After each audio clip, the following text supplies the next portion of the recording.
Hello friends, welcome back to the channel. The 7-star Tera raid event for Garchomp is now live in Pokemon Scarlet and Violet. In today's video, we're going to cover all of the details as well as the best Pokemon to solo this with in your game. 7-star Garchomp is running from the 23rd until the 25th of May for its first time out in Scarlet and Violet. It will return for a second time out the following week from the 30th of May, running over that weekend until the 1st of June.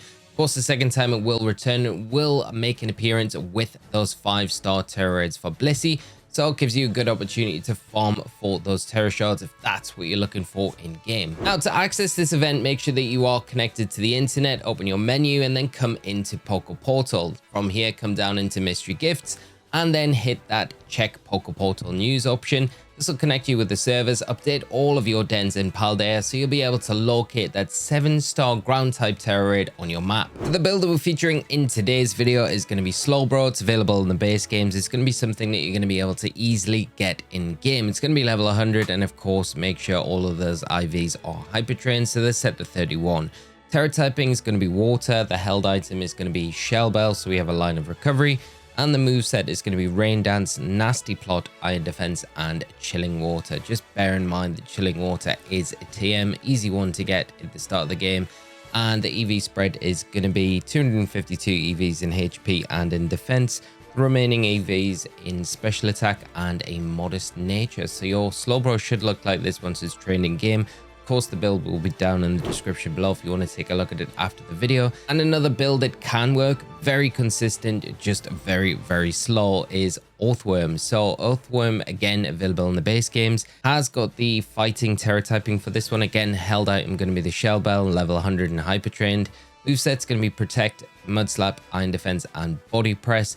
And the EV spread is going to be 252 EVs in HP and in Defense with a positive defense nature.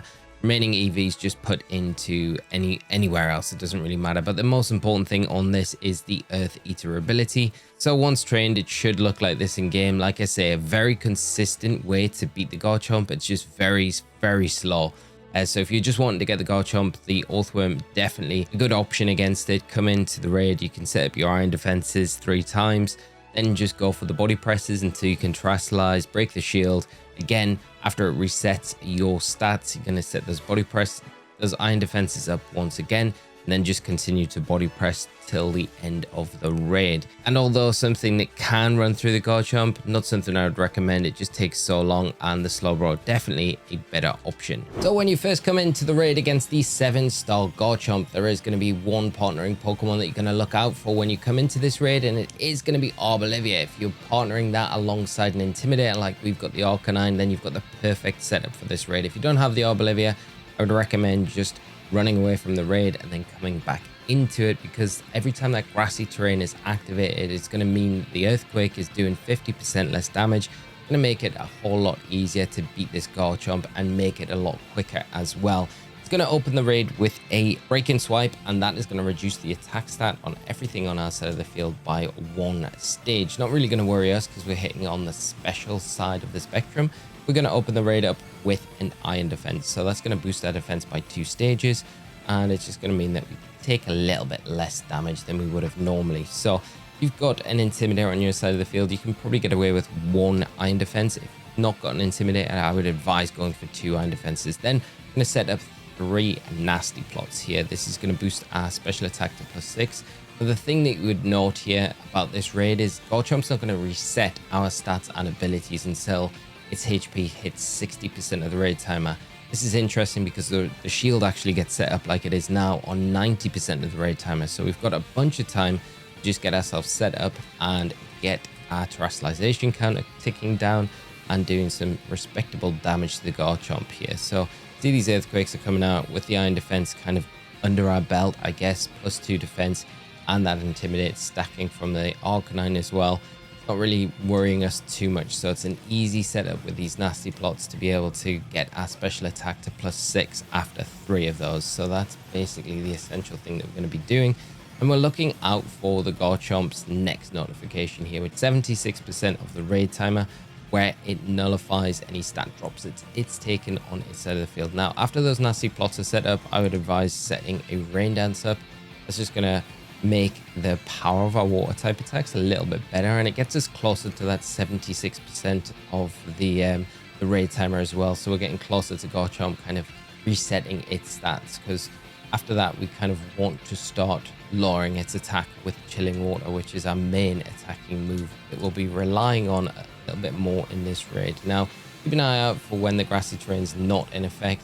The earthquakes of course will do a little bit more, but we do have that iron defense under our belt, and we can start firing off these chilling waters. Essentially we want 3 of these before we can terastallize, but every time we do use this move, even through the shield, it's going to lower the attack stat on the Garchomp. And like I say, the Oblivious is probably one of the most important Pokemon to come into this raid against the Garchomp, because it's just setting that grassy terrain up every time. And you can see the Garchomp there does nullify stat drops on its side of the field. It follows that up with a Sword Stance, but we can mitigate that slightly with these chilling waters. So 2 of these will take away that Sword Stance boost. 4 of these will ensure that it removes all of those Sword Stance boosts before our stats get reset, because at that stage we're going to have to set those iron defenses up again. We're going to have to set those nasty plots up again and the rain dance up again. So we're kind of repeating everything throughout this raid. But another chilling water, and this will take us down to be able to terastallize. After this one, it'll take the Garchomp down to -1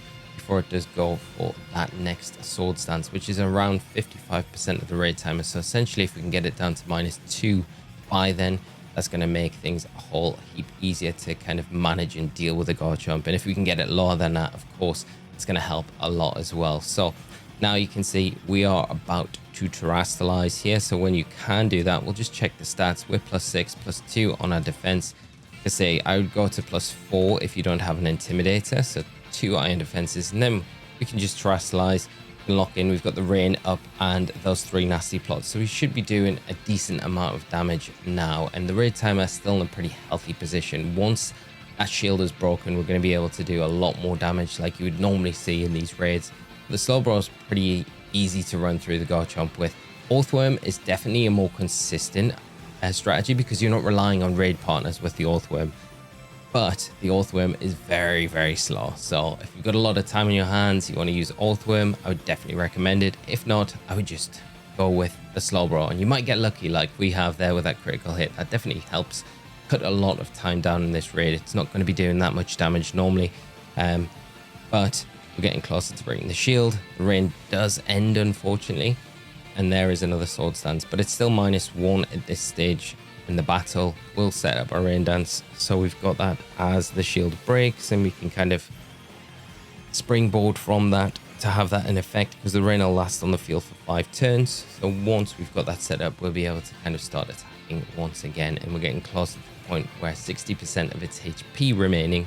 Like I've already mentioned, it will nullify any stat boosts on our side of the field, and that's where the grassy terrain, that's where the Intimidate comes in to be very, very helpful for us to kind of run through the raid with. And Slowbro, one of those Pokemon that is just very good defensively anyway, so even without the iron defense boosts, it's going to be able to probably run through the raid. The iron defense just guarantees you're going to be in a position where you can take the attacks a little bit better from the Garchomp. And there it is, 60% of its HP remaining, nullifying stats on our side of the field, so all of those are wiped. So I would recommend going for another iron defense here straight away after that notification pops up, and then we'll go for those 3 nasty plots followed up by that, and we're going to see another earthquake come out from the Garchomp.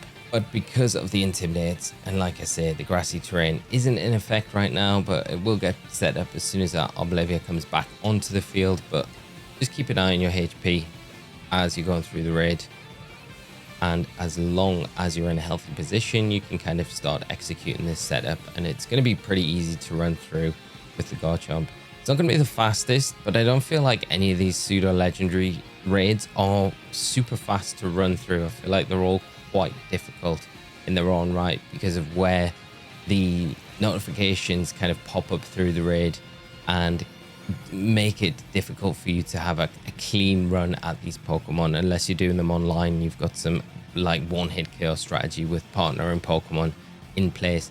Just soloing in game, then it does become a little bit more tricky, a little bit more time consuming. But at the end of the day, the Slowbro are going to be available to everyone to pick up in the base games. It's going to be able to run through as long as you come in with the Oblivious you're going to be super fine running through this raid with Slowbro. And like I say, I think preferably Oblivious and an Intimidate, and you're going to be fine. So we've got this 3 nasty plots set up. We've got the rain set up now, and we can start firing off these chilling waters. And the nice thing about chilling water, like I've already mentioned, is that it does reduce that attack stat on the Garchomp every time you use it. So essentially, we're making it weaker every single time that we do attack it as well. And you can see the damage there. Very nice that we're able to kind of cut through it. One more will be enough, and kind of matching that critical hit damage when we hit the shield with the chilling water early on. But like I say, it's a really quick way, quick consistent way. As long as you've got those partnering Pokemon with the Slowbro, you'll be able to run through it.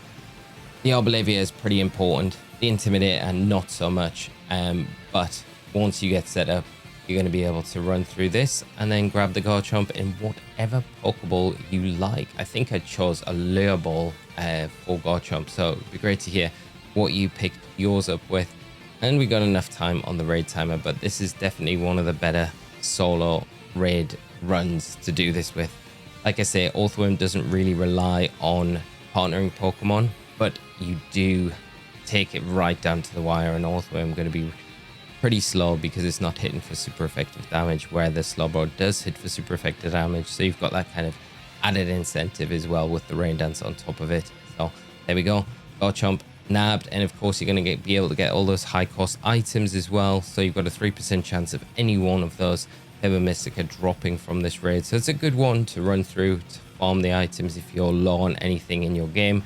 If you beat the Slowbro and you want to spawn a new den onto your map, come to your map, your home menu, and then come into system settings, down into system, and then date and time. Make sure you synchronize clock via the internet is off.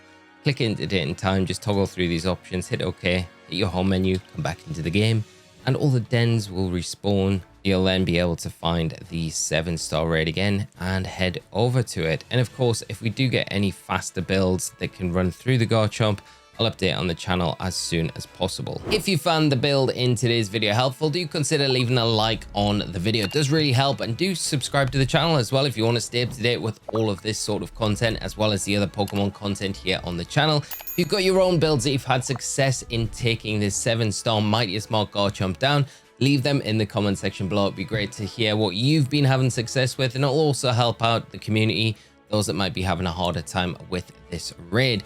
Thank you so much for tuning in, friends. Enjoy the 7-star Tera raid event with Garchomp. Good luck getting it in game, and I'll catch you all in another video very soon. So until then, take care of yourselves, and bye-bye.